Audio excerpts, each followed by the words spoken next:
Turtles All the Way Down by John Green. Recorded by Jamaica Arteaga. Man can do what he wills, but he cannot will what he wills. Arthur Schopenhauer. 1. At the time I first realized I might be fictional, my weekdays were spent at a publicly funded institution on the north side of Indianapolis called White River High School, where I was required to eat lunch at a particular time, between 12:37 p.m. and 1:14 p.m., by forces so much larger than myself that I couldn't even begin to identify them. If those forces had given me a different lunch period, or if the tablemates who helped author my fate had chosen a different topic of conversation that September day, I would have met a different end, or at least a different middle. But I was beginning to learn that your life is a story told about you, not one that you tell. Of course, you pretend to be the author. You have to. You think, I now choose to go to lunch, when that monotone beep rings from on high at 12:37. But really, the bell decides. You think you're the painter, but you're the canvas. Hundreds of voices were shouting over one another in the cafeteria, so that the conversation became mere sound, the rushing of a river over rocks. And as I sat beneath fluorescent cylinders spewing aggressively artificial light, I thought about how we all believed ourselves to be the hero of some personal epic, when in fact we were basically identical organisms colonizing a vast and windowless room that smelled of Lysol and lard. I was eating a peanut butter and honey sandwich and drinking a drive pepper. To be honest, I find the whole process of masticating plants and animals and then shoving them down my esophagus kind of disgusting, so I was trying not to think about the fact that I was eating, which is a form of thinking about it. Across the table from me, Michael Turner was scribbling in a yellow paper notebook. Our lunch table was like a long-running play on Broadway. The cast changed over the years, but the roles never did. Michael was the artsy one. He was talking with Daisy Ramirez, who'd played the role of my best and most fearless friend since elementary school, but I couldn't follow their conversation over the noise of all the others. What was my part in this play? The sidekick. I was Daisy's friend, or Ms. Holmes's daughter. I was somebody's something. I felt my stomach begin to work on the sandwich, and even over everybody's talking, I could hear it digesting, all the bacteria chewing the slime of peanut butter, the students inside of me eating at my internal cafeteria. A shiver convulsed through me. Didn't you go to camp with him? Daisy asked me. With who? Davis Pickett, she said. Yeah, I said. Why? Aren't you listening? Daisy asked. I am listening, I thought, to the cacophony of my digestive tract. Of course I'd long known that I was playing host to a massive collection of parasitic organisms, but I didn't much like being reminded of it. By cell count, humans are approximately 50% microbial, meaning that about half of the cells that make you up are not yours at all. There are something like 1,000 times more microbes living in my particular biome than there are human beings on Earth, and it often seems like I can feel them living and breeding and dying in and on me. I wiped my sweaty palms on my jeans and tried to control my breathing. Admittedly, I have some anxiety problems, but I would argue it isn't irrational to be concerned about the fact that you are a skin-encased bacterial colony. Michael said, his dad was about to be arrested for bribery or something, but the night before the raid he disappeared. There's $100,000 reward out for him. And you know his kid, Daisy said. Knew him, I answered. I watched Daisy attack her school-provided rectangular pizza and green beans with a fork. She kept glancing up at me, her eyes widening as if to say, well? I could tell she wanted me to ask her about something, but I couldn't tell what, because my stomach wouldn't shut up, which was forcing me deep inside a worry that I'd somehow contracted a parasitic infection. I could half hear Michael telling Daisy about his new art project, in which he was using Photoshop to average the faces of 100 people named Michael, and the average of their faces would be this new, 101st Michael, which was an interesting idea, and I wanted to listen, but the cafeteria was so loud, and I couldn't stop wondering whether there was something wrong with the microbial balance of power inside me. Excessive abdominal noise is an uncommon, but not unprecedented, presenting symptom of infection with the bacteria Clostridium difficile, which can be fatal. I pulled out my phone and searched, human microbiome, to reread Wikipedia's introduction to the trillions of microorganisms currently inside me. I clicked over to the article about C. diff, scrolling to the part about how most C. diff infections occur in hospitals. I scrolled down farther to a list of symptoms, none of which I had, except for the excessive abdominal noises, although I knew from previous searches that the Cleveland Clinic had reported the case of one person who died of C. diff after presenting at the hospital with only abdominal pain and fever. I reminded myself that I didn't have a fever, and myself replied, "You don't have a fever yet." At the cafeteria, where a shrinking slice of my consciousness still resided, Daisy was telling Michael that his averaging project shouldn't be about people named Michael but about imprisoned men who'd later been exonerated. "It'll be easier, anyway," she said, "because they all have mugshots taken from the same angle, and then it's not just about names but about race and class and mass incarceration." And Michael was like, "You're a genius, Daisy," and she said, "You sound surprised," and meanwhile I was thinking that if half the cells inside of you are not you, doesn't that challenge the whole notion of me as a singular pronoun, let alone as the author of my fate?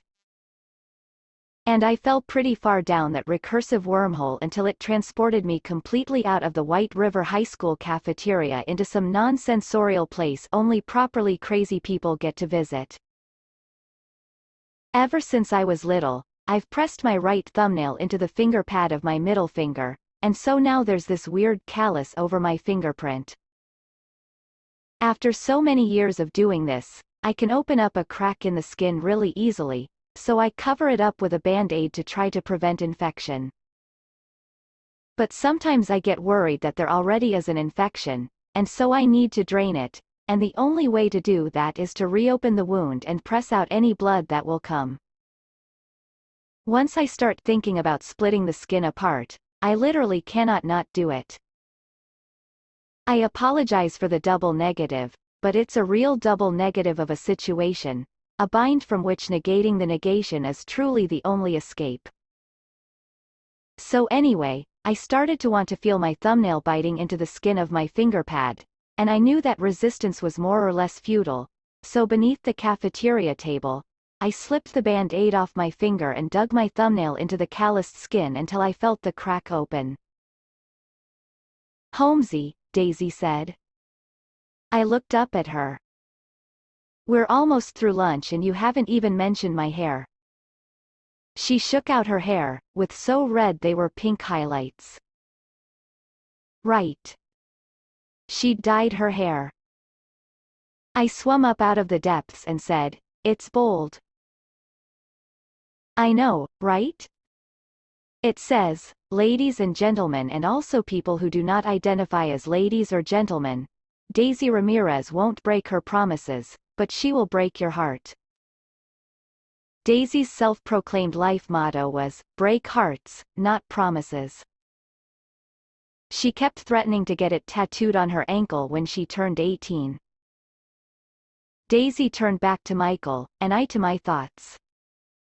The stomach grumbling had grown, if anything, louder.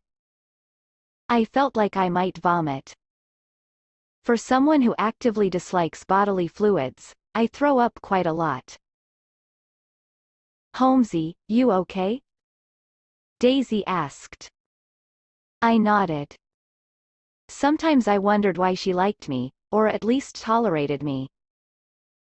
Why any of them did. Even I found myself annoying. I could feel sweat sprouting from my forehead, and once I begin to sweat, it's impossible to stop. I'll keep sweating for hours, and not just my face or my armpits. My neck sweats. My boobs sweat. My calves sweat. Maybe I did have a fever. Beneath the table, I slid the old Band-Aid into my pocket and, without looking, pulled out a new one, unwrapped it, and then glanced down to apply it to my finger. All the while, I was breathing in through my nose and out through my mouth, in the manner advised by Dr. Karen Singh, exhaling at a pace that would make a candle flicker but not go out. Imagine that candle, Azza, flickering from your breath but still there, always there. So I tried that, but the thought spiral kept tightening anyway. I could hear Dr. Singh saying I shouldn't get out my phone, that I mustn't look up the same questions over and over, but I got it out anyway, and reread the Human Microbiota Wikipedia article. The thing about a spiral is, if you follow it inward, it never actually ends. It just keeps tightening, infinitely. I sealed the Ziploc bag around the last quarter of my sandwich, got up, and tossed it into an overfilled trash can. I heard a voice from behind me. How concerned should I be that you haven't said more than 2 words in a row all day? Thought spiral, I mumbled in reply. Daisy had known me since we were 6, long enough to get it. I figured. Sorry, man. Let's hang out today. This girl Molly walked up to us, smiling, and said, Daisy, just FYI. Your Kool-Aid dye job is staining your shirt. Daisy looked down at her shoulders, and indeed, her striped top had turned pink in spots. She flinched for a second, then straightened her spine. Yeah, it's part of the look, Molly. Stained shirts are huge in Paris right now. She turned away from Molly and said, Right, so we'll go to your house and watch Star Wars. Rebels. Daisy was really into Star Wars, and not just the movies, but also the books and the animated shows and the kids' show where they're all made out of Lego. Like, she wrote fan fiction about Chewbacca's love life. And we will improve your mood until you are able to say 3 or even 4 words in a row. Sound good? Sounds good. And then you can take me to work. Sorry, but I need a ride. Okay. I wanted to say more, but the thoughts kept coming, unbidden and unwanted. If I'd been the author, I would have stopped thinking about my microbiome. I would have told Daisy how much I liked her idea for Michael's art project, and I would have told her that I did remember Davis Pickett, that I remembered being 11 and carrying a vague but constant fear. I would have told her that I remembered once at camp lying next to Davis on the edge of a dock, our legs dangling over, our backs against the rough-hewn planks of wood, staring together up at a cloudless summer sky. I would have told her that Davis and I never talked much, or even looked at each other, but it didn't matter, because we were looking at the same sky together, which is maybe more intimate than eye contact anyway.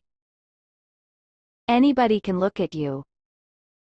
It's quite rare to find someone who sees the same world you see. 2. The fear had mostly sweated out of me, but as I walked from the cafeteria to history class, I couldn't stop myself from taking out my phone and rereading the horror story that is the Human Microbiota Wikipedia article. I was reading and walking when I heard my mother shout at me through her open classroom door. She was seated behind her metal desk, leaning over a book.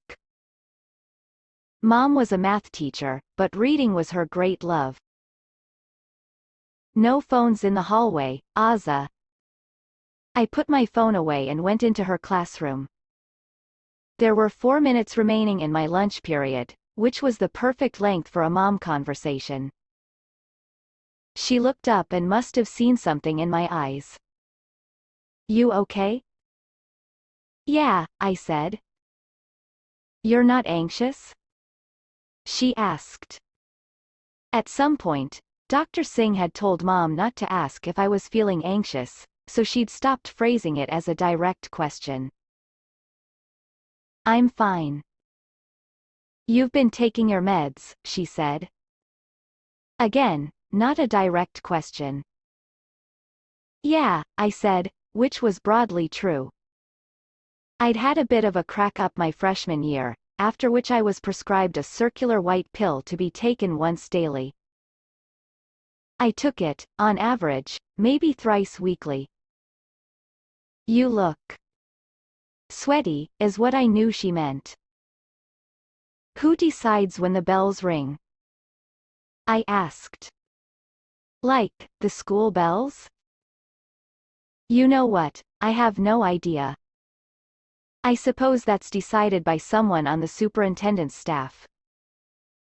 Like, why are lunch periods 37 minutes long instead of 50? Or 22? Or whatever. Your brain seems like a very intense place, Mom answered. It's just weird, how this is decided by someone I don't know and then I have to live by it. Like, I live on someone else's schedule. And I've never even met them. Yes, well, in that respect and many others, American high schools do rather resemble prisons. My eyes widened. Oh my God, Mom, you're so right. The metal detectors. The cinder block walls. They're both overcrowded and underfunded, Mom said. And both have bells that ring to tell you when to move. And you don't get to choose when you eat lunch, I said. And prisons have power-thirsty, corrupt guards, just like schools have teachers. She shot me a look, but then started laughing. You headed straight home after school? Yeah, then I gotta take Daisy to work. Mom nodded.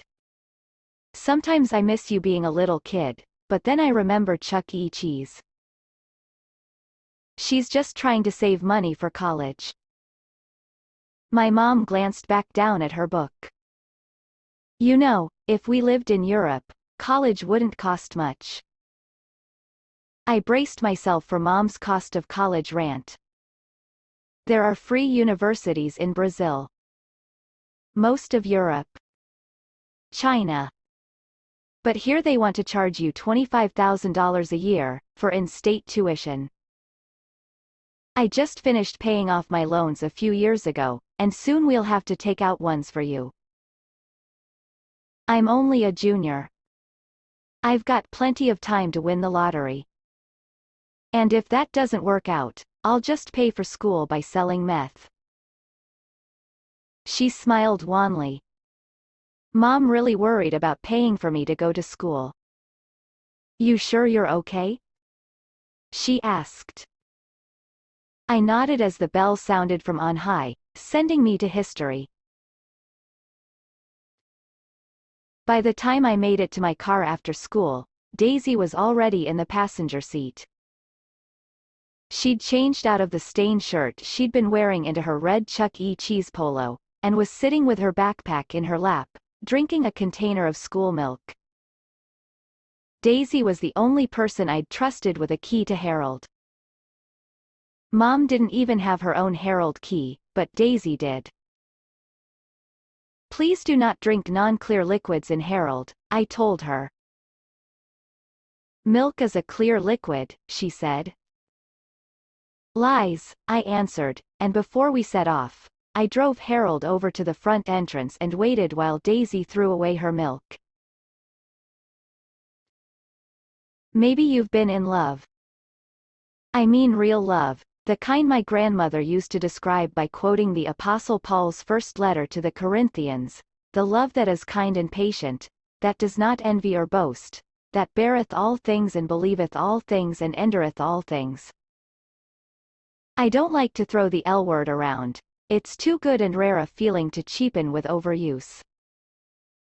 You can live a good life without ever knowing real love, of the Corinthians variety, but I was fortunate to have found it with Harold. He was a 16-year-old Toyota Corolla with a paint color called Mystic Teal Mica and an engine that clanked in a steady rhythm like the beating of his immaculate metallic heart.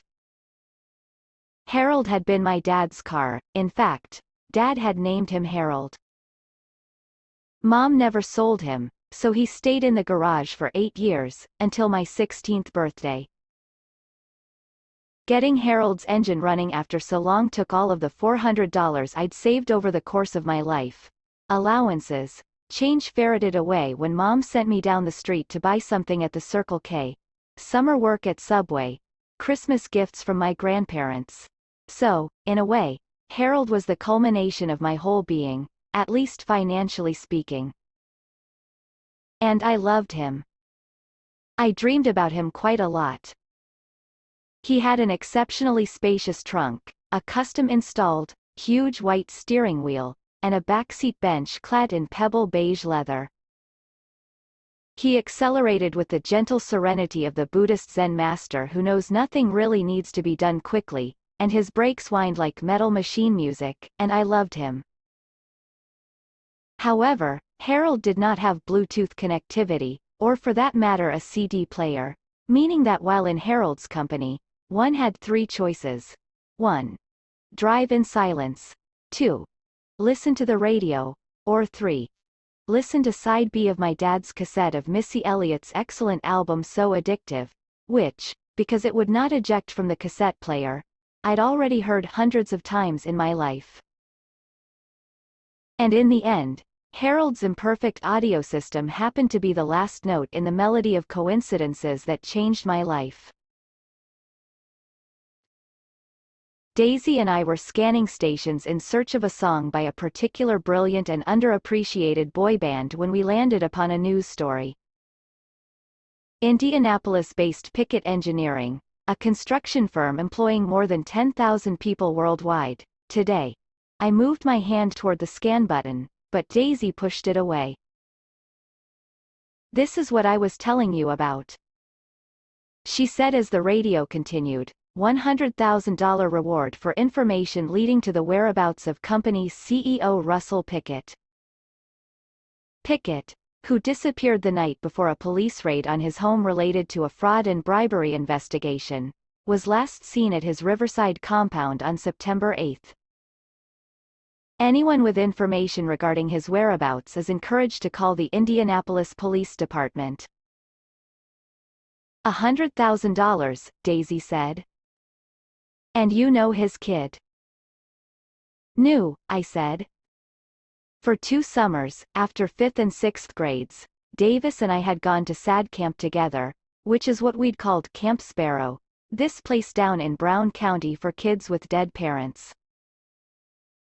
Aside from hanging out together at SAD camp, Davis and I would also sometimes see each other during the school year, because he lived just down the river from me, but on the opposite bank. Mom and I lived on the side that sometimes flooded. The Picketts lived on the side with the stone-gabled walls that forced the rising water in our direction. He probably wouldn't even remember me. Everyone remembers you, Holmesy, she said. That's not. It's not a value judgment. I'm not saying you're good or generous or kind or whatever. I'm just saying you're memorable. I haven't seen him in years, I said. But of course you don't forget playdates at a mansion that contains a golf course, a pool with an island, and 5 water slides. Davis was the closest thing to a proper celebrity I'd ever encountered. $100,000, Daisy said again. We pulled onto I-465, the beltway that circumscribes Indianapolis. I'm fixing skee ball machines for $8.40 an hour and there's $100,000 waiting for us. I wouldn't say waiting for us. Anyway, I have to read about the effects of smallpox on indigenous populations tonight, so I can't really solve the case of the fugitive billionaire. I eased Harold up to highway speed. I never drove him faster than the speed limit. I loved him too much. Well, you know him better than I do, so to quote the infallible boys in the world's greatest pop group, "You're the one," which was this super cheesy song I was way too old to love, but loved nonetheless. I want to disagree with you, but that is such a great song. You're the one. You're the one that I choose. The one I'll never lose. You're my forever. My stars. My sky. My air. It's you. We laughed, and I changed the radio station and thought it was over, but then Daisy started reading me an Indianapolis Star story from her phone. Russell Pickett, the controversial CEO and founder of Pickett Engineering, wasn't home when a search warrant was served by the Indianapolis police Friday morning, and he hasn't been home since. Pickett's lawyer, Simon Morris, says he has no information about Pickett's whereabouts, and in a press conference today, Detective Dwight Allen said that no activity on Pickett's credit cards or bank accounts has been noted since the evening before the raid. Blah blah blah.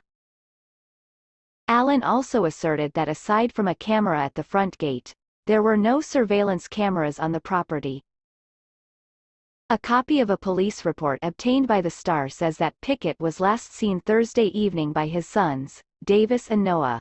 Blah blah blah. A state just north of 38th Street, lots of lawsuits, supports the zoo, blah blah blah.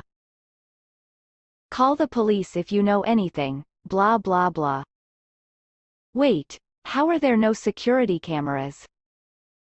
What kind of billionaire doesn't have security cameras? The kind who doesn't want his shady business recorded, I said. As we drove, I kept turning the story over in my head. I knew some edge of it was jagged, but I couldn't figure out which one, until I snagged a memory of eerie green coyotes with white eyes. Wait, there was a camera. Not a security one, but Davis and his brother had a motion capture camera in the woods by the river. It had, like, night vision, and it would snap a picture whenever something walked past, deer or coyotes or whatever. Holmesy, she said. We have a lead. And because of the camera at the front gate, he couldn't have just driven off, I said. So either he climbs over his own wall, or else he walks through the woods down to the river and leaves from there, right? Yes. So he could have tripped that camera. I mean, it's been a few years since I was there. Maybe it's gone. And maybe it's not. Daisy said. Yeah. Maybe it's not. Exit here, she said suddenly, and I did. I knew it was the wrong exit, but I took it anyway, and without Daisy even telling me to, I got in the right lane to drive back into the city, toward my house. Toward Davis's house. Daisy took out her phone and raised it to her ear. Hey, Eric. It's Daisy. Listen, I'm really sorry, but I've got the stomach flu. Could be norovirus. Quote. Yeah, no problem. Sorry again. She hung up, put her phone in her bag, and said, if you even imply diarrhea, they tell you to stay home because they're so scared of outbreaks. Right, okay, we're doing this. You still got that canoe? 3. Years before, Mom and I had sometimes paddled down the White River, past Davis's house to the park behind the art museum. We'd beach the canoe and walk around for a bit, then paddle back home against the lazy current. But I hadn't been down to the water in years. The White River is beautiful in the abstract, blue herons and geese and deer and all that stuff. But the actual water itself smells like human sewage. Actually, it doesn't smell like human sewage. It smells of human sewage, because whenever it rains, the sewers overflow and the collective waste of central Indiana dumps directly into the river. We pulled into my driveway. I got out, walked to the garage door, squatted down, wriggled my fingers under the door, and then lifted it up. I got back into the car and parked, while Daisy kept telling me we were going to be rich. The garage door exertion had gotten me sweating a bit, so when I got inside I headed straight for my room and turned on the window AC unit, sat cross-legged on my bed, and let the cold air blow against my back. My room was a cluttered mess, with dirty clothes everywhere and a spill of papers, worksheets, old tests, college pamphlets Mom brought home, that covered my desk and also sort of spread out along the floor. Daisy stood in the doorway. "You got any clothes around here that would fit me?" she asked. "I feel like you shouldn't meet a billionaire in a Chuck E. Cheese uniform, or in a shirt stained pink by your hair, which are my only outfits at the moment." Daisy was about my mom's size, so we decided to raid her closet, and as we tried to find the least momish top and jeans combo available, Daisy talked. She talked a lot. "I've got a theory about uniforms. I think they design them so that you become, like, a non-person, so that you're not Daisy Ramirez, a human being, but instead a thing that brings people pizza and exchanges their tickets for plastic dinosaurs. It's like the uniform is designed to hide me." "Yeah," I said. "Fucking systemic oppression," Daisy mumbled, and then pulled a hideous purple blouse out of the closet. "Your mom dresses like a ninth-grade math teacher." "Well, she is a ninth-grade math teacher. That's no excuse." "Maybe a dress?" I held up a calf-length black dress with pink paisleys. "Just awful." "I think I'm gonna roll with the uniform," she said. "Yeah." I heard Mom drive up, and even though she wouldn't mind us borrowing clothes, I felt a jolt of nervousness. Daisy saw it and took me by the wrist. We snuck out to the backyard before Mom made it inside, and then picked our way through a little bramble of honeysuckle bushes at the edge of the yard. It turned out we did still have that canoe, overturned and full of dead spiders. Daisy flipped it over, then wrenched the paddles and two once orange life jackets from the ivy that had grown over them. She swept out the canoe by hand, tossed the paddles and the life jackets into it, and dragged the canoe toward the riverbank. Daisy was short and didn't look fit, but she was super strong. "The White River is so dirty," I said. "Holmesy, you're being irrational. Help me with this thing." I grabbed the back part of the canoe. "It's like 50% urine. And that's the good half." "You're the one," she said again, then heaved the canoe over the riverbank into the water. She jumped down the bank onto a little peninsula of mud, wrapped a too small life vest around her neck, and climbed into the front of the canoe.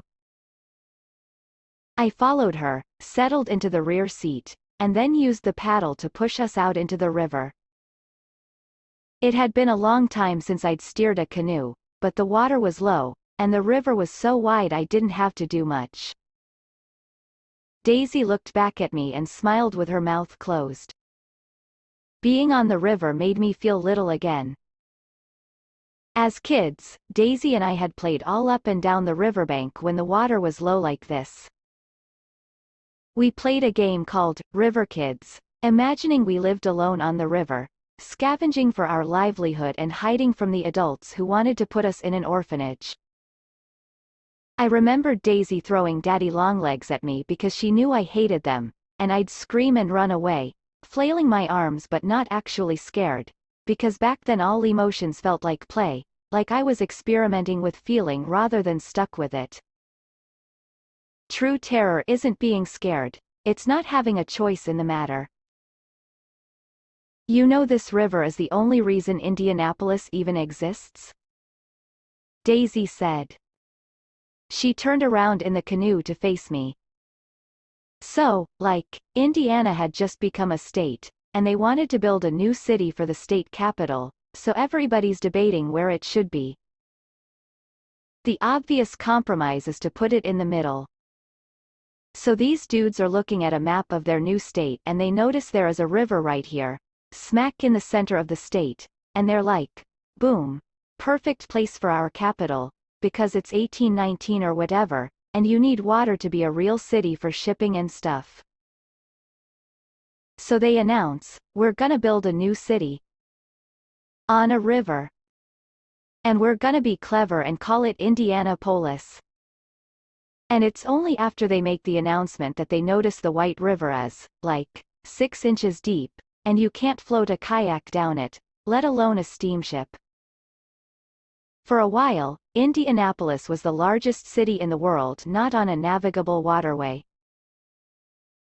How do you even know that? I asked. My dad's a big history nerd. Right then her phone started ringing. Holy shit. I just conjured him. She held the phone up to her ear. Hey, Papa. Yeah, of course. No, he won't mind. Cool, yeah, be home at 6. She slid her phone back into her pocket and turned around to me, squinting into the sunlight. He was asking if I could switch shifts to watch Elena because Mom got extra hours, and I didn't have to lie about already not being at work, and now my dad thinks I care about my sister. Holmesy, everything's working out. Our destiny is coming into focus. We are about to live the American dream, which is, of course, to benefit from someone else's misfortune. I laughed, and my laughter seemed freakishly loud as it echoed across the deserted river. On a half-submerged tree near the river's bank, a soft-shell turtle noticed us and plopped into the water. The river was lousy with turtles. After the first bend in the river, we passed a shallow island made of millions of white pebbles. A blue heron stood perched on an old bleached tire, and when she saw us she spread her wings and flew away, more pterodactyl than bird. The island forced us into a narrow channel on the east side of the river, and we floated underneath sycamore trees leaning out over the water in search of more sunlight. Most of the trees were covered in leaves, some streaked with pink in the first hints of autumn. But we passed under one dead tree, leafless but still standing, and I looked up through its branches, which intersected to fracture the cloudless blue sky into all kinds of irregular polygons. I still have my dad's phone.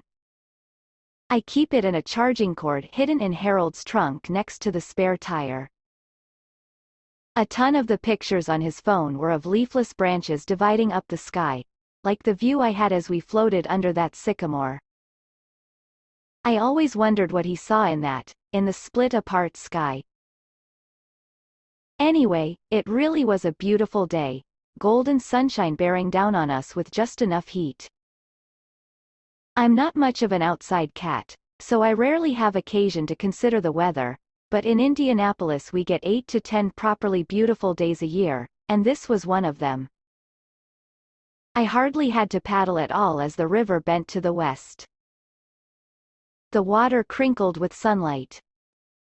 A pair of wood ducks noticed us and took off, their wings flapping desperately. At last, we came to the bit of land that as kids we'd named Pirates Island. It was a real river island, not like the pebble beach we'd paddled past earlier. Pirates Island had thickets of honeysuckle and tall trees with trunks gnarled from the yearly spring floods. Because the river has so much agricultural runoff, there were crops, too. little tomato and soybean plants sprang up everywhere, well fertilized by all the sewage. I steered the canoe onto the algae-soaked beach and we got out to walk around. Something about the river had made Daisy and me quiet, almost unaware of each other, and we wandered in different directions. I'd spent part of my 11th birthday here. Mom had made a treasure map, and after cake at home, Daisy and Mom and I got into the canoe and paddled down to Pirates Island. We dug with spades at the base of a tree and found a little chest full of chocolate coins wrapped in gold foil.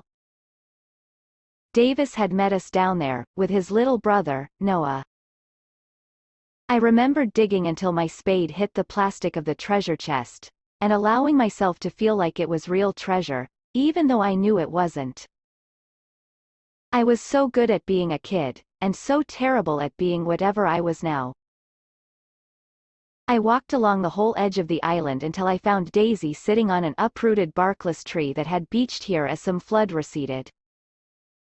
I sat down next to her and looked into the little pool below our feet, where crawfish were darting around. The pool seemed to be shrinking. It had been a drier summer than usual, and hotter. "Remember that birthday party you had here?" she asked. "Yeah," I said.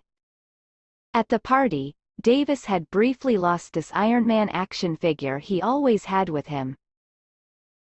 He'd had it for so long that all the decals had been rubbed away. It was just a red torso and yellow limbs.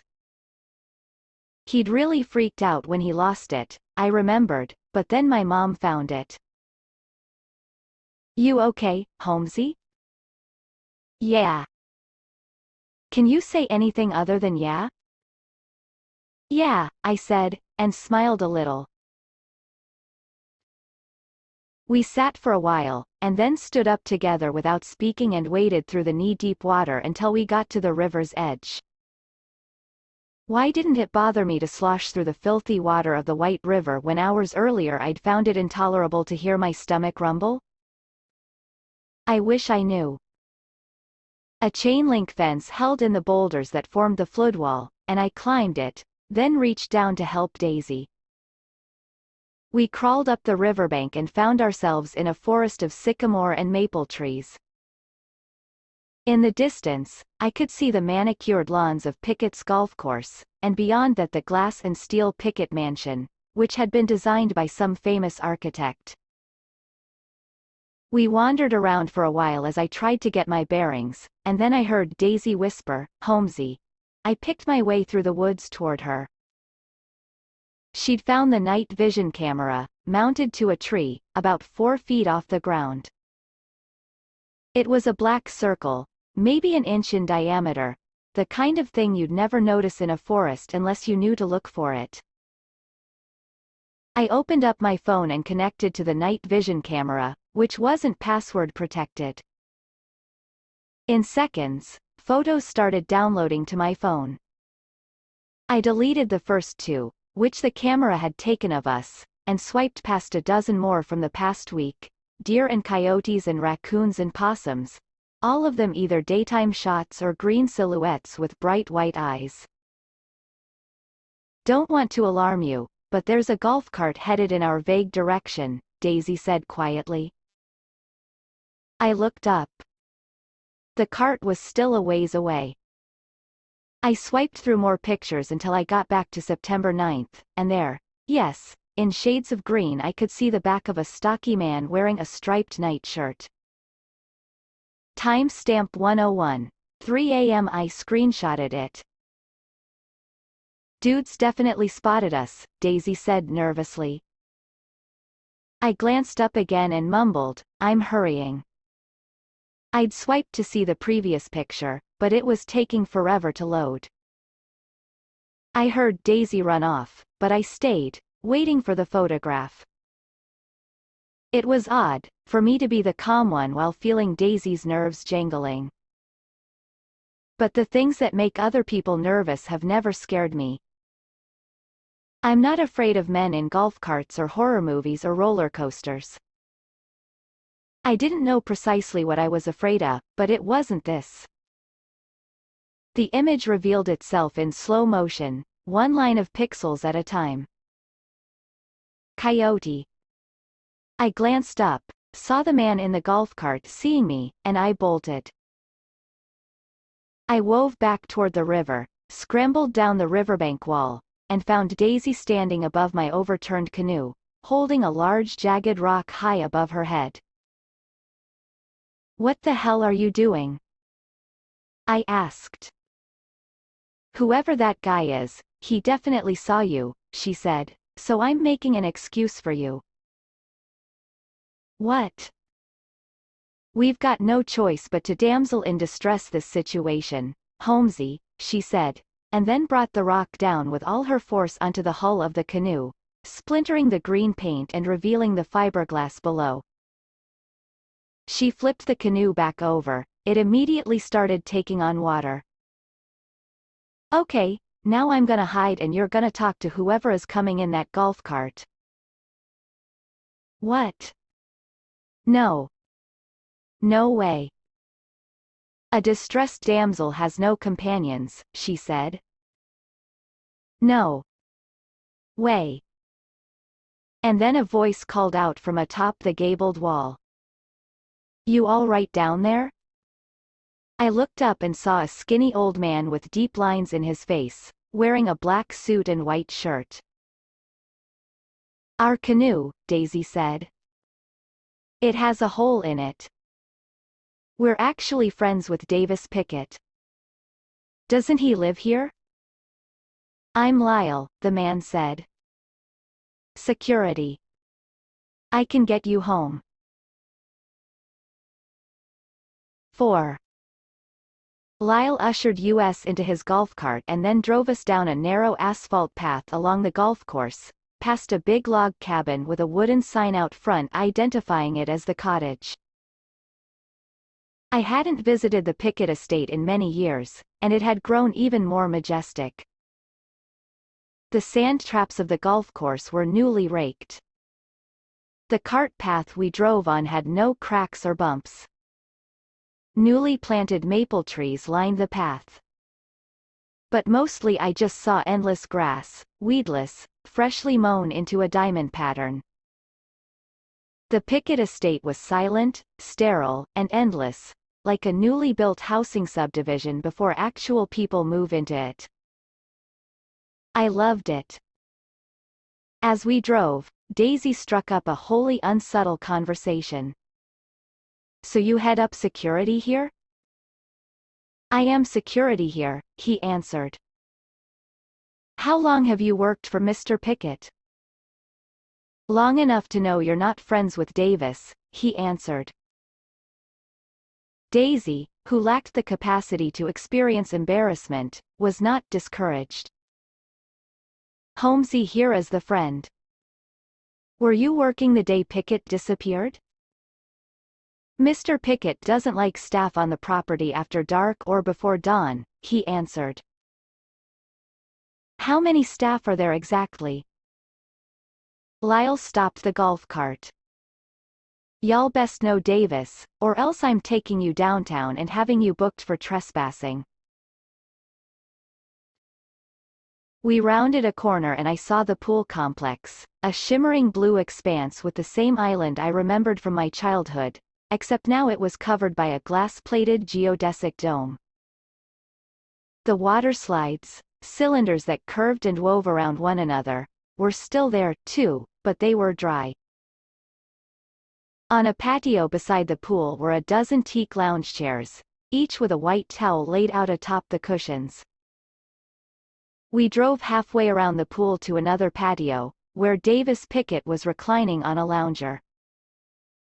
He was wearing his school polo shirt and khaki pants, holding a book at an angle to block the sun as he read. When he heard the cart, he sat up and looked over at us. He had skinny, sunburned legs and knobby knees. He wore plastic-rimmed glasses and an Indiana Pacers hat. "Asa Holmes?" he asked. He stood up. The sun was behind him, so I could hardly see his face. I got out of the golf cart and walked over to him.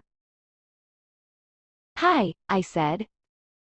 I didn't know if I should hug him, and he didn't seem to know if he should hug me, so we just sort of stood there not touching, which to be honest is my preferred form of greeting.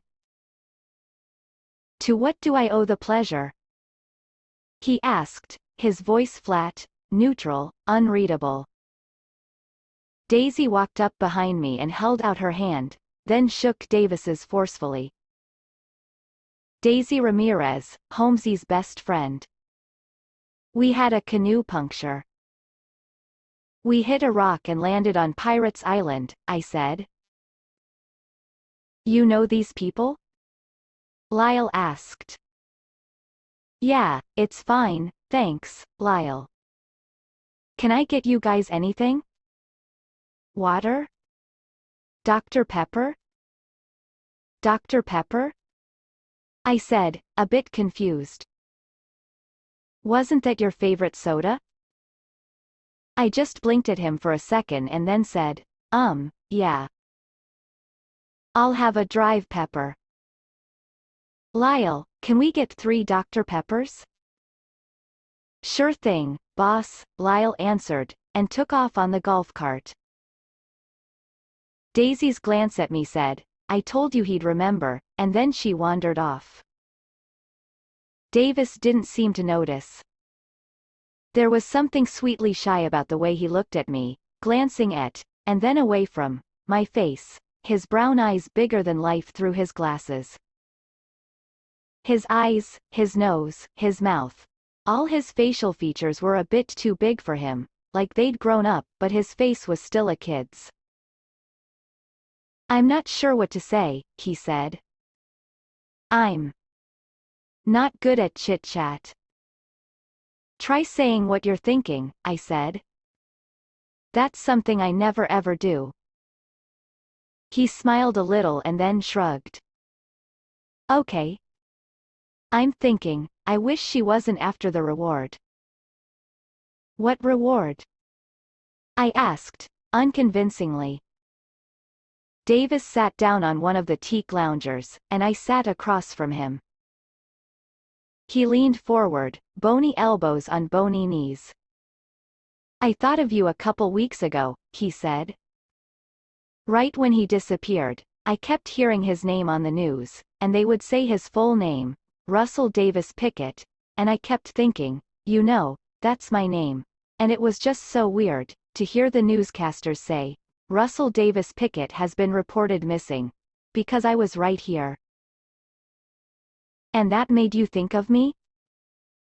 Yeah, I don't know. I remember you telling me, like, I asked about your name once and you said that your mom named you Ozza because she wanted you to have your own name, a sound you could make your own. It was my dad, actually. I could remember Dad talking to me about my name, telling me, it spans the whole alphabet, because we wanted you to know you can be anything. Whereas, your dad, I said. Right, made me a junior. Resigned me to juniority. Well, you're not your name, I said. Of course I am. I can't not be Davis Pickett. Can't not be my father's son. I guess, I said. And I can't not be an orphan. I'm sorry. His tired eyes met mine. A lot of old friends have been in touch the last few days, and I'm not an idiot. I know why. But I don't know where my dad is. The truth is, I said, and then stopped as a shadow flashed over us. I turned around. Daisy was standing over me. The truth is, she said, we were listening to the radio, heard a news report about your father, and then Holmesy here told me she had a crush on you when you were kids. Daisy, I sputtered. And I was, like, let's go see him, I bet it's true love. So we arranged for a shipwreck, and then you remembered she likes Dr. Pepper, and it is true love. It's just like the Tempest, and okay, I'm going to leave you now so you can live happily ever after. And her shadow was gone, replaced by the golden light of the sun. Is that, really? Davis asked. Well, I don't think it's exactly like the Tempest, I said. But I couldn't stand to tell him the truth. Anyway, it wasn't a lie. Not all the way. I mean, we were just kids. After a minute, he said, "You almost don't even look like the same person." What? Like, you were this scrawny little lightning bolt, and now you're... What? Different. Grown up. My stomach was kind of churning, but I couldn't tell why. I never understood my body. Was it scared or excited? Davis was looking past me at the stand of trees along the river's edge. I really am sorry about your dad, I said. He shrugged. My dad's a huge shitbag. He skipped town before getting arrested because he's a coward. I didn't know how to answer that. The way people talked about fathers could almost make you glad not to have one.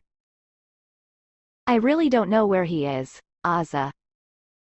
And if anyone does know, they're not gonna say anything, because he can pay them a lot more than the reward.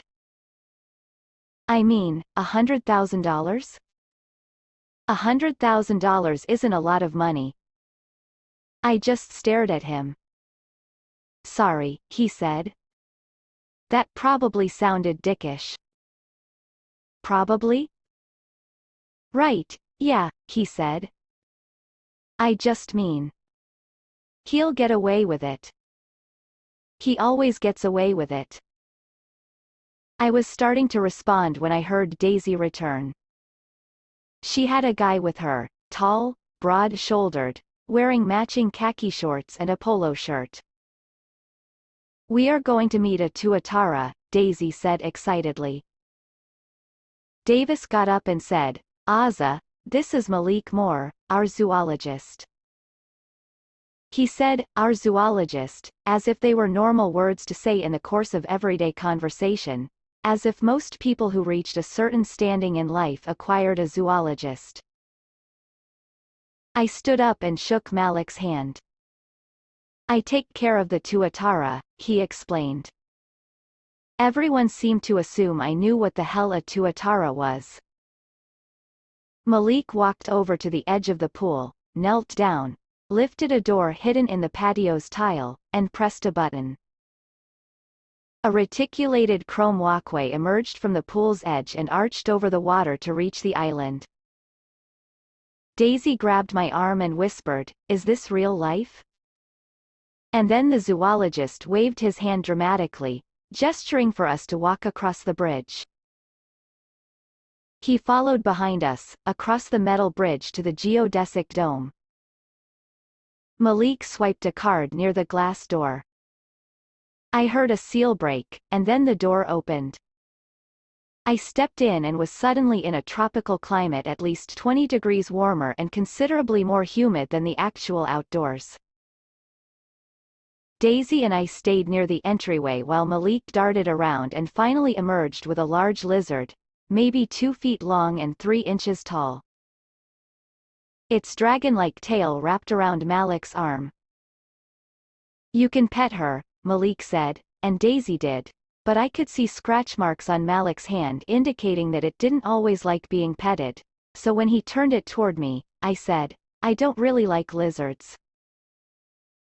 He then explained to me in rather excruciating detail that Tua, it had a name, was not a lizard at all, but a genetically distinct creature that dated back to the Mesozoic era 200 million years ago, and that it was basically a living dinosaur, and that Tuatara can live to be at least 150 years old, and that the plural of Tuatara is Tuatara, and that they are the only extant species from the order Rhynchocephalia, and that they were endangered in their native New Zealand, and that he'd written his PhD thesis on Tuatara molecular evolution rates. And on until the door opened again, and Lyle said, "Dr. Pepper's, boss." I took them and handed one to Davis and one to Daisy. "You sure you don't want to pet her?" Malik asked. "I'm also afraid of dinosaurs," I explained. "Holmesy has most of the major fears," Daisy said as she petted Tua. "Anyway, we should get going. I've got some babysitting duties to attend to." "I'll give you a ride home," said Davis. Davis said he needed to stop by the house, and I was going to wait for him outside, but Daisy shoved me forward so hard I found myself walking alongside him. Davis pulled open the front door, a massive pane of glass at least 10 feet high, and we walked into an enormous marble-floored room. To my left, Noah Pickett lay on a couch, playing a space combat video game on a huge screen. "Noah," Davis said, "you remember Asa Holmes?" "Sup," he said, without turning away from the game. Davis darted up a flight of floating marble stairs, leaving me alone with Noah, or so I thought, until a woman I hadn't seen called out, "That's a real Picasso." She was dressed all in white, slicing berries in the gleaming white kitchen. "Oh, wow," I said, following her eyes to the painting in question. A man made of wavy lines rode atop a horse made of wavy lines. "It's like working in a museum," she said. I looked at her and thought about Daisy's observation about uniforms. "Yeah, it's a beautiful house," I said. "They have a Rauschenberg, too," she said, "upstairs." I nodded, although I didn't know who that was. "Michael Wood, probably. You can go and see." She gestured toward the stairs, so I walked up, but didn't pause to examine the assemblage of recycled trash at the top of the staircase. Instead, I took a quick look inside the first open door I came to. It seemed to be Davis's room, immaculately clean, lines still in the carpet from a vacuum cleaner. King-size bed with lots of pillows, and a navy blue comforter. In a corner of the room, by a wall of windows, a telescope, pointed up toward the sky. Pictures on his desk of his family, all from years ago, when he was little. Framed concert posters on one wall, the Beatles, Thelonious Monk, Otis Redding, Leonard Cohen, Billie Holiday. A bookshelf packed with hardcover books, with an entire shelf of comics in plastic sleeves. And on his bedside table, next to a stack of books, the Iron Man. I picked it up, turned it over in my hands. The plastic was cracked on the back of one leg, revealing a hollow space, but the arms and legs still turned. "Careful," he said from behind me. "You're holding the only physical item I actually love." I put the Iron Man down and spun around. "Sorry," I said. "Iron Man and I have been through some serious shit together," he said. "I have to tell you a secret," I said. "I've always thought Iron Man was kind of the worst." Davis smiled. "Well, it was fun while it lasted, Asa, but our friendship has come to an end." I laughed and followed him down the stairs. "Rosa, can you stay until I get back?" "Yes, of course," she said. "I've left you some chicken chili and salad for dinner in the fridge." "Thanks," Davis said. "Noah, my man, I'll be back in 20 minutes, cool?" "Cool," Noah said, still in outer space. As we walked toward Davis's Cadillac Escalade, which Daisy was leaning against, I asked, "Was that your housekeeper?" "She's the house manager. Has been since I was born. She's like what we have now instead of a parent, kinda." But she doesn't live with you? No, she leaves every day at 6, so not that much like a parent. Davis unlocked the doors. Daisy got in the backseat and told me to take shotgun. As I walked around the front of the car, I noticed Lyle standing next to his golf cart. He was talking to a man raking up the first fallen leaves of autumn, but staring at Davis and me. Just gonna drop these two off, Davis told him. Be safe, boss, Lyle answered. Once the car doors were closed, he said, everyone is always watching me. It's exhausting. I'm sorry, I said. Davis opened his mouth as if to speak, seemed to think better of it, and then, a moment later, continued. Like, you know how in middle school or whatever you feel like everyone is looking at you all the time and secretly talking about you? It's like that middle school feeling, only people really are looking at me and whispering about me. Maybe they think you know where your dad is, Daisy said. Well, I don't. And I don't want to. He said it firmly, unshakably. Why not? Daisy asked. I was watching Davis as he spoke, and I saw something in his face flicker without quite going out. At this point, the best thing my dad can do for Noah and me is stay gone. It's not like he ever took care of us anyway. Although only the river separated us, it was a 10-minute, winding drive back to my house because there's only one bridge in my neighborhood. We were quiet except for my occasional directions. When we at last pulled into my driveway, I asked for his phone and typed my number into it. Daisy got out without saying goodbye, and I was about to do the same, but when I gave him his phone back, Davis took my right hand and turned it over, palm up. I remember this, he said, and I followed his eyes down to the band-aid covering my fingertip. I pulled my hand away and closed my fingers into a fist. Does it hurt? He asked. For some reason, I wanted to tell him the truth. Whether it hurts is kind of irrelevant. That's a pretty good life motto, he said. I smiled. Yeah, I don't know.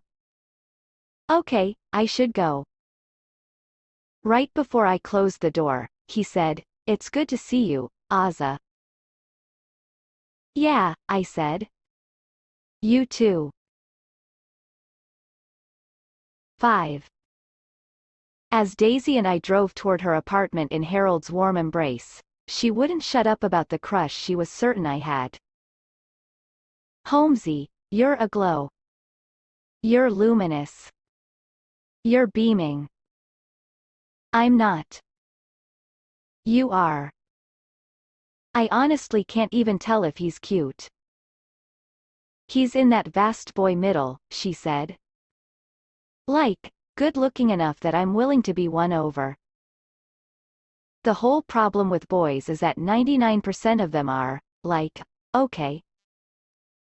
If you could dress and hygiene them properly, and make them stand up straight and listen to you and not be dumbasses, they'd be totally acceptable. I'm really not looking to date anyone. I know people often say that when secretly looking for a romantic partner, but I meant it. I definitely felt attracted to some people, and I liked the idea of being with someone, but the actual mechanics of it didn't much suit my talents. Like, parts of typical romantic relationships that made me anxious included 1. Kissing. 2. Having to say the right things to avoid hurt feelings. 3. Saying more wrong things while trying to apologize. 4. Being at a movie theater together and feeling obligated to hold hands even after your hands become sweaty and the sweat starts mixing together. And 5. The part where they say, "What are you thinking about?"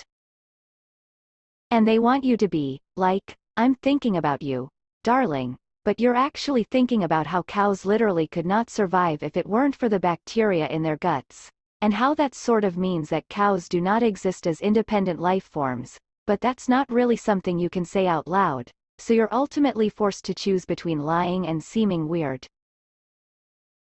Well, I want to date someone, Daisy said. I'd make a go at little orphan billionaire myself, except he wouldn't stop looking at you. Hey, speaking of which, here's a fascinating piece of trivia. Guess who gets Pickett's billions if he dies? Davis and Noah? No, Daisy said. Guess again. The zoologist? No. Just tell me. Guess. Fine. You. Alas, no, which is so unjust. I'm such a billionaire without the billions, Holmesy. I have the soul of a private jet owner, and the life of a public transportation rider. It's a real tragedy. But no, not me. Not Davis. Not the zoologist. The Tuatara. Wait, what? The Tua-fucking-Tara, Holmesy. Malik told me it was a matter of public record and it totally is. Listen. She held up her phone. Indianapolis Star article from last year. Russell Pickett, the billionaire chairman and founder of Pickett Engineering, shocked the black tie audience at last night's Indianapolis Prize by announcing that his entire estate would be left to his pet Tuatara. Calling the creatures, which can live to more than 150 years of age, magical animals, Pickett said that he had created a foundation to study his Tuatara and provide the best possible care for it. Through investigating Tua's secrets, he said, referring to his pet by name, humans will learn the key to longevity and better understand the evolution of life on Earth. When asked by a Star reporter to confirm he planned to leave his entire estate to a trust benefiting a single animal, Pickett confirmed, "My wealth will benefit Tua and only Tua, until her death. After that, it will go to a trust to benefit all Tuatara everywhere." A representative of Pickett Engineering said that Pickett's private affairs had no bearing on the direction of the company.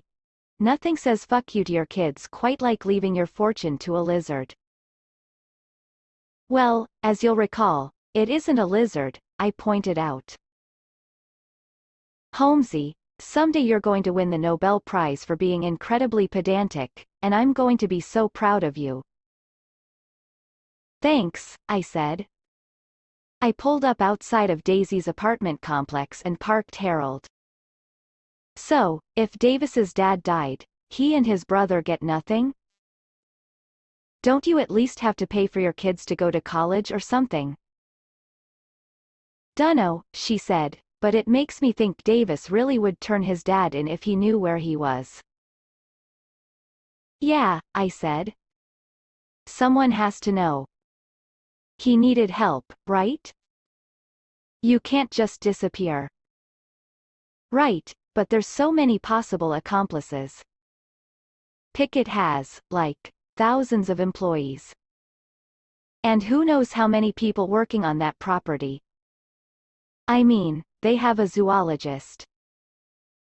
It would sort of suck, having all those people around your house all day. Like, people who aren't in your family just, like, constantly in your space. Indeed, Holmesy, however does one bear the pain of overenthusiastic servants? I laughed, and Daisy clapped her hands and said, okay. My to-do list, research wills. Get police report. Your to-do list, fall for Davis, which you've already mostly done. Thanks for the ride, time to go pretend I love my sister. She grabbed her backpack, climbed out of Harold, and slammed his precious, fragile door behind her.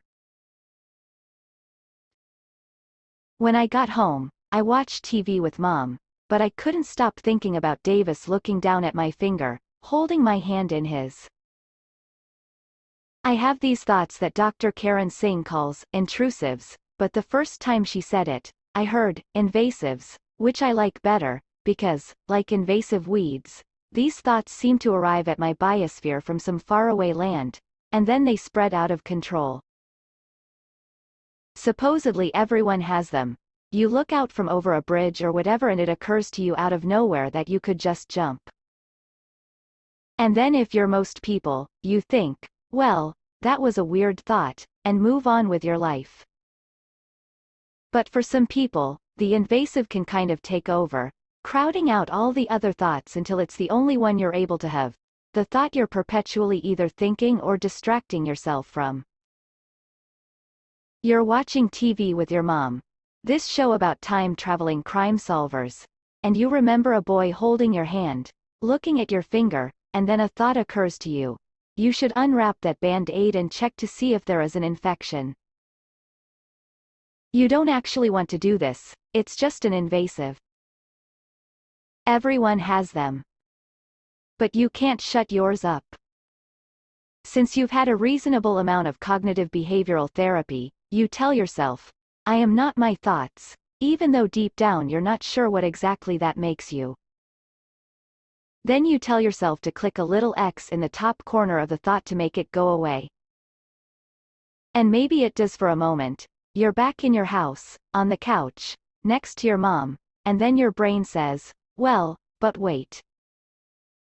What if your finger is infected?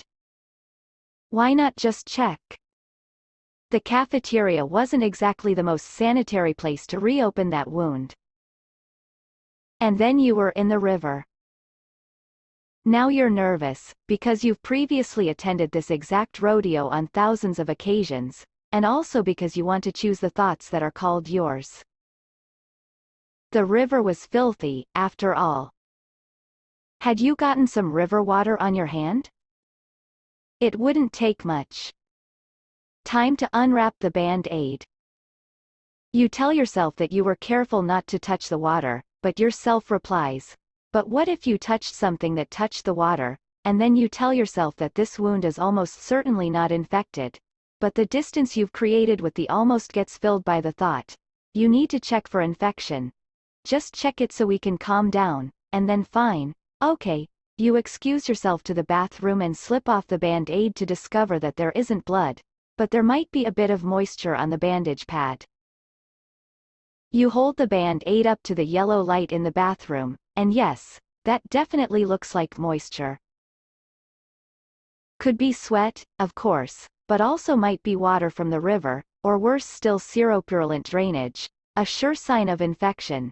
So you find the hand sanitizer in the medicine cabinet and squeeze some onto your fingertip, which burns like hell, and then you wash your hands thoroughly, singing your ABCs while you do to make sure you've scrubbed for the full 20 seconds recommended by the Centers for Disease Control, and then you carefully dry your hands with a towel.